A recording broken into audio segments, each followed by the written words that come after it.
tout l'album j'aime tout l'album hein. Et tous les featuring que j'ai fait enfin ay featuring yoo xamante ni benn bu ci nekk pour man c'était quelque chose qui me tenait à cœur parce que c'est des gens yi nga xamante ni que j'ai eu à partager avec eux ne serait-ce que benn type d'amour je vais dire un amour plutôt amical.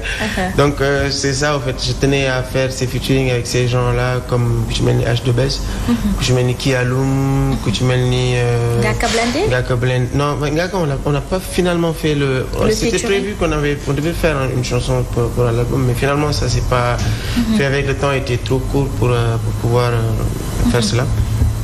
Mais sinon j'ai fait un featuring aussi avec un Américain qui s'appelle Marco Alexander. Et on a eu une très bonne relation donc c'est là qu'on a décidé de faire une musique aussi. Et Nick Silver aussi qui est d'ailleurs le producteur de l'album. Ah parfait alors il faut que nga may ma a cappella Bob Marley wala nga may ma dara bëgg naa a cappella. non c'est pas j'ai décidé ces temps-ci surtout que damay soog a yeewu en plus. que ces temps-ci je ku bëgg a déglu Saliou Woy daal dama nga déglu album bi. Voilà.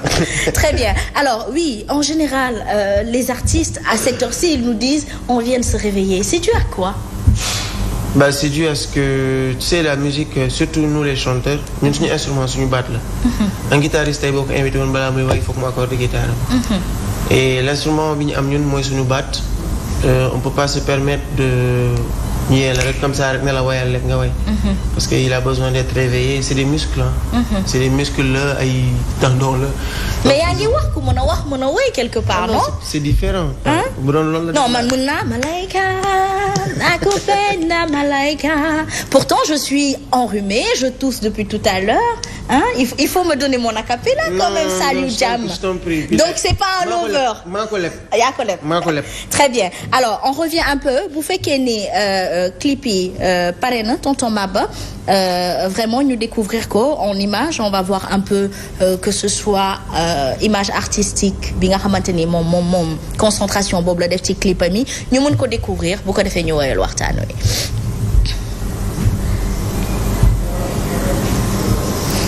aywa tonton Maba bàyyi ma ci xel bu baax a baax rek ah ma sàkkul la ko bu ko defee public bi mën ko découvrir parce que nee na baat bi yeewoogul Fatou te baat bi bu yeewoog on vous a vu avec une dame c'est votre dame. Ouais c'est mon manager aussi. Ah c'est parfait c'est pas difficile de travailler en couple. Non moi je trouve que de nos jours ça se fait de plus en plus d'ailleurs parce que boo xoolee tous les startups de nos jours les gars yi yëpp ils évoluent en couple c'est plus facile.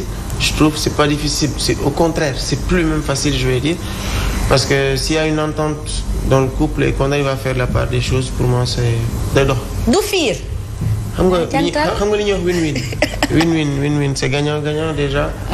Et le fiir enfin c'est pour moi c'est une étape à dépasser déjà dans l'amour voilà. Et j'ai eu ku bëgg nag fiir wolof Njaay nee na alal golo c'est lex ba. ku bëgg fiir. xam nga mbëggeel bu ànd ak xel bu dal. mooy mbëggeel bu am fii ànd ak fiiraange moom laay wax. moom mbëggeel bu àndut ak xel mu dal mooy mbëggeel bu ànd ak fiir alaaj bu ma fiirati kon mu sañ naa ko wax loolu. kon na xelam dal. mbëggeel bu ànd ak xel bu dal daal mooy que ni maam ama tey bu sa doom boo ko yóbbu am na bu demee ba am na benn classe buy dem jardin.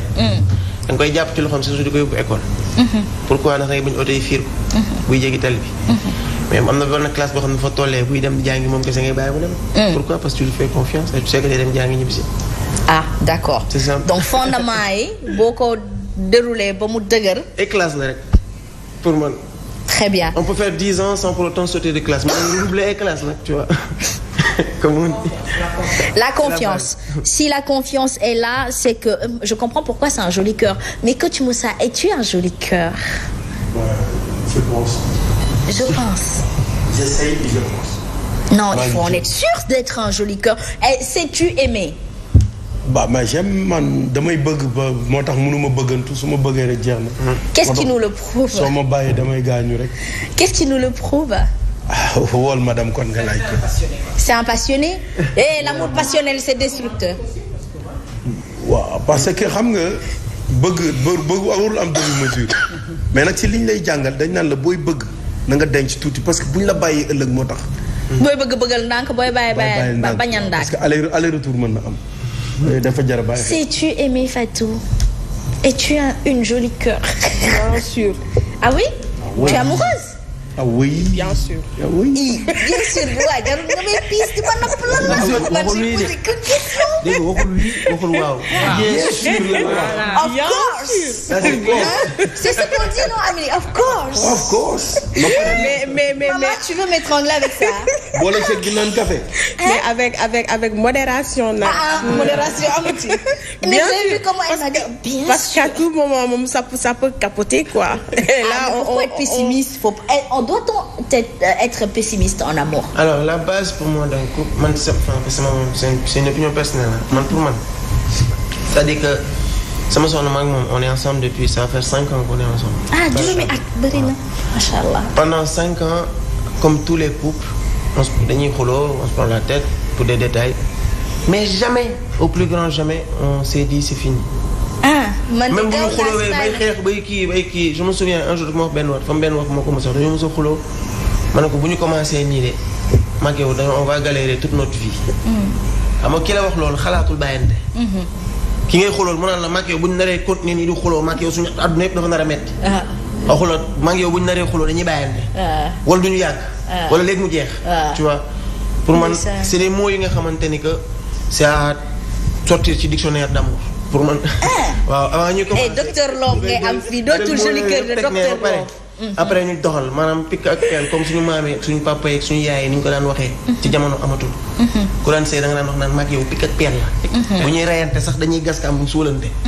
loolu mooy dëgg. man ku mooy pikk ak peel. L'autre jour je me rappelle alors j'étais en train de déclarer ma flamme et tout ce qui s'ensuit. Coach Moussa m'a regardé avec un regard très profond et protecteur. Il m'a dit dinga def ndànk. Sinon tu vas te faire mal mais bon il y a des passions.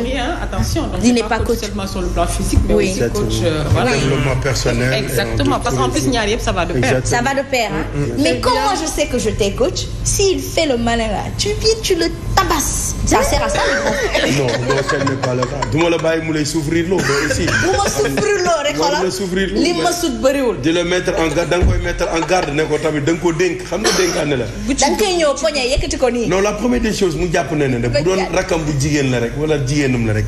dina la mën a pour le tabasser dina la mën a non tabasser moom balaa ñu fay yegg moom après. di xoolal da ngay atte dama koy songu lu nga atte lu xeex bi rek conc ko. non xam nga ne xeex boobu xeexu sot la. xeexu sot la de damay sot ba pare soog a atte damay ñëw dóor doo ko laajte ko tooñ. waaw ne ko ma damay ñëw rek naan la coach moom ma dóor ma xam nga fu ma la waxee loolu da nga koy dóori. aywa tonton Maba bu fekkee ni li nga xamante ni moom moo di clip yi disponible na ñu découvrir ko. magnifique. oui. man ça me touche cette chanson là ce titre là d'abord par les couleurs. oui. la simplicité le sourire. Et je vais le dire sans être trop émotive, Amina, c'est le nom de la petite sœur que j'ai perdue. Donc là, bi nga nee sax Amina sax j'ai perdu il y a 3 ans. ñu bokk ndey ak baay, c'est elle qui venait juste après moi. Et elle adorait ça, quoi. Donc là, je viens nga naan Amina, mais c'est génial, bravo. Ñal na jëm kanam, vraiment une pluie de bénédictions sur toi, sur tout ce que tu fais, vraiment, parce que li ngay def nii, c'est on est fiers que soo demee à l'étranger ngay représenter le Sénégal. Les gens sont habillés en couleur locale. Il y a le sourire, il y a tout le rythme ak li nga mixé comme on mène. Bravo. jërëjëf ça me fait vraiment plaisir. Juste comme je disais tout à l'heure aussi man je suis un grand fan de vous depuis très très très longtemps. Et je tenais à le dire aussi c'est quelque chose qui me tenait vraiment à cœur. Merci c'est gentil. Merci man damaa bare doom damaa njëkk. waaw dëgg la de machallah mais c'est beau moi je le dis tout le temps tous les métiers qui touchent à tout ce qui est télévisuel, audiovisuel, musique, c'est des métiers très généreux. Et aux personnages justement ou aux acteurs de savoir être aussi généreux que leur métier. Mais on sent qu'ils croient en ce qu'ils font. Oui, c'est magnifique. C'est génial. Bravo. Je comprends pourquoi moom may dosé baat bi dafa bëggoon ñu déglu Amina. baat bi neex na de machallah. Merci beaucoup, ça fait plaisir. Mais xam nga asuma des fois tu vois des artistes yoo xam ne seen voix ça du musicalement du ñëw. parce que voix dafa war a nekk instrument. C'est ça. Est-ce que les chants religieux tu sens da nga dégg dara les chants religieux amul accord amul benn instrument gars yi dañuy way rek ñëpp kontaan mais quand tu vois un artiste qui chante ba pare nga gis sa voix est accordée avec les instruments. Absolument. Là ça devient plus facile. C'est pour ça que tout à l'heure il a si bien rappelé dans son speech que moom voix mooy instrument et ça se voit c'est magnifique. Alors donc album bi génne nga ko dimanche dernier. Alors qu'est-ce qui va suivre? Est-ce qu'il y aura une série justement de concerts ici au Sénégal ou ailleurs? Effectivement, enfin, il y a une tournée médiatique qui se prépare. Une tournée nationale aussi. Du mois de 2025, oui. On va dire que il y a aussi un grand concert que je prépare à Thiès pour mon confrère Thiès Waay. Parce que depuis que j'ai gagné album ba léegi ñu ngi may kaas ni naan ma saali ba tey ñëwoo Thiès ñëw defal ñu dara quoi ma leen en fait parce que c'était un peu compliqué pour moi vu que j'évolue quand même seul, on va dire c'est une autoproduction l'album. Donc tout ce qui est autour aussi ça vient de ma poche. Et donc je peux pas me permettre pour l'instant de faire non mais c'est To my word. Lii yëpp c'est sur fonds propres. Ouais. Mais c'est bien que après voilà le résultat. Montrer chez toi demal c'est waa Thiès parce que fa nga jógee te ñoom ñoo la soutenir. Même si c'est pas financier. Ils sont fiers aujourd'hui que nga def loo xam ne. xoolal indi nga résultat bi.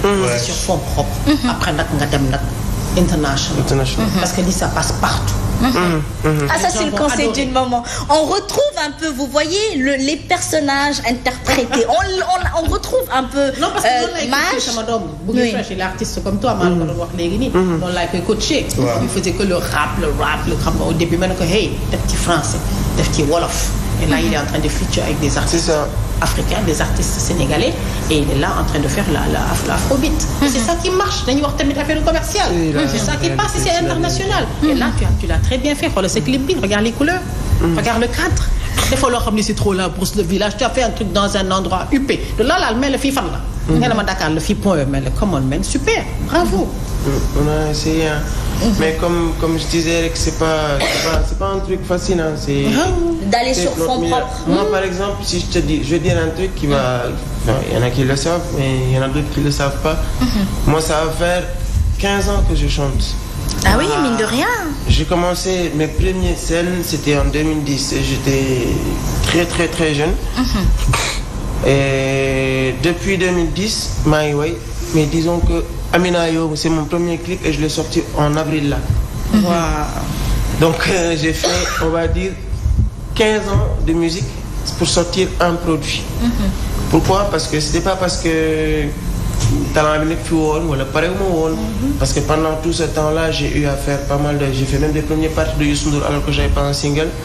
J'ai fait grand